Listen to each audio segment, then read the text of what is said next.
with some very, very special guests that are with us here, sitting among us this evening. First, I want to bring up the supervising director of the Clone Wars, Dave Faloni. Lord Darth Maul, Mr. Sam Whitwer.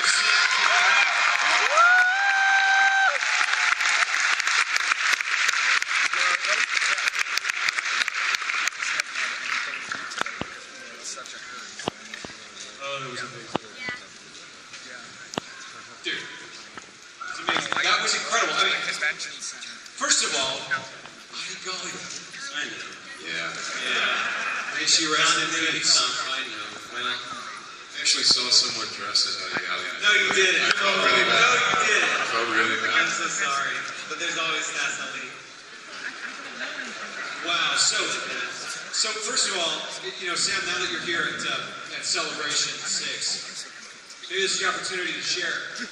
When you got the call to come and bring Darth Maul back into Star Wars and into the Clone Wars canon, what was that like for you? I mean, what were your thoughts? Did you have a million thoughts going through your mind? Did you jump up and down? Did you get excited, scared, both? I was in the car and Dave Filoni calls up. Hey Sam. Hey Dave, what's going on? And he says, hey, and he just went straight forward. He goes, I need a Darth Maul. Can you do it? And there's only one right answer to that, which is yes. And you have to be really cool and be like, yeah, sure, no problem. You're in good hands, no problem. And you're trying to hide the panic, you know, that's building because you don't know if you can do it or not. But you're like, yeah, dude, of course I can. And then you put the phone on mute. Yeah. That's fantastic. Well, how did it feel? How did it feel to call another Jedi apprentice? Weird. That's amazing. So that scene with Savage and Press, obviously there can only be right? So there can only be one, a master and apprentice. How did that choreography come about when he just takes his foot and literally steps him down? How did that come about? Stuart Lee, who directed that episode, he's a martial arts enthusiast. He was, I believe, born same birthday as Bruce Lee. He takes that connection very seriously. He met Bruce Lee as a child. So you might notice, he told me that like the whole kicking of Savage in the knee was something that he got from a movie he had seen, so a way to weaken an opponent. He takes it very seriously. All the directors try to one-up each other when it comes to the lightsaber fight anymore. So season 5 is smashed full of like the best lightsaber fights we've ever done.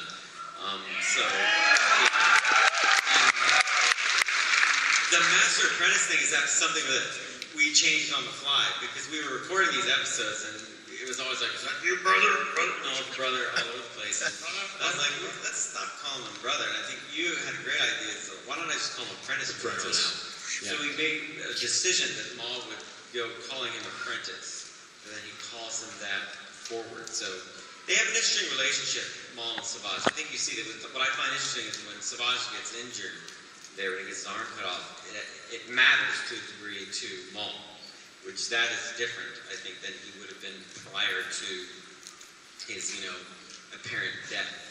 So, Maul is in some ways a different character in this resurrected form than he might have been previously, and a lot of that, over the long scope of it, has to do with Mother Talzin, and ultimately what her endgame is for having done all these things and bringing these people back and putting them into play. Well, let's talk about Mother Talzin because there's a couple of things that I noticed in watching those first 2 episodes again, and then of course in this episode, the new one in season 5. First of all, when Savage took that injury, the magic, the green smoke coming out of his injuries, the same with Maul's legs.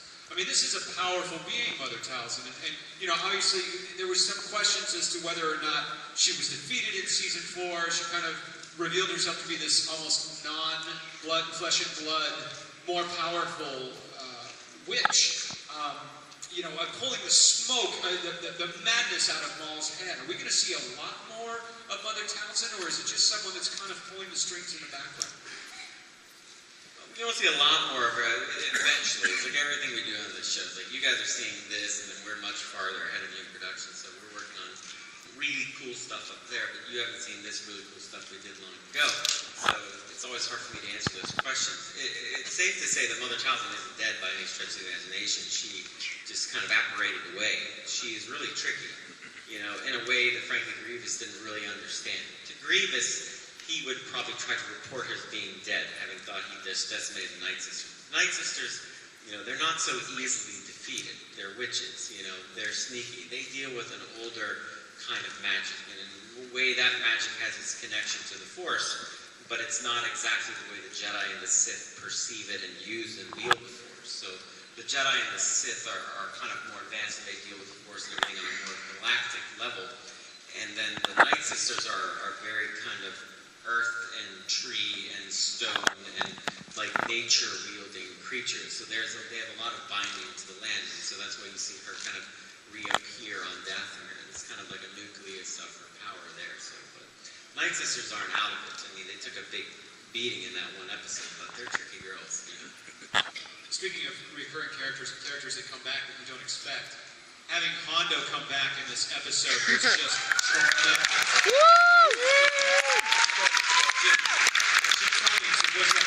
so, and what a tremendous opportunity for humor there. I mean, obviously season 4 ended so dark. Was that a very intentional move to bring him back and kind of balance, where we left off in season 4 with a little humor in season 5? A little bit. I mean, Hondo is one of George's favorite characters to come out of Clone Wars. He really loves that character, so he wanted to do this first step for Maul and have him try to engage pirates, and you see kind of the result of that later on, as the story progresses, and why that was or wasn't a good move. Jim, the funny thing about him is, I don't know, am I allowed to say, but he's Winnie the Pooh. Hondo is the same voice actor. I mean, can you believe that?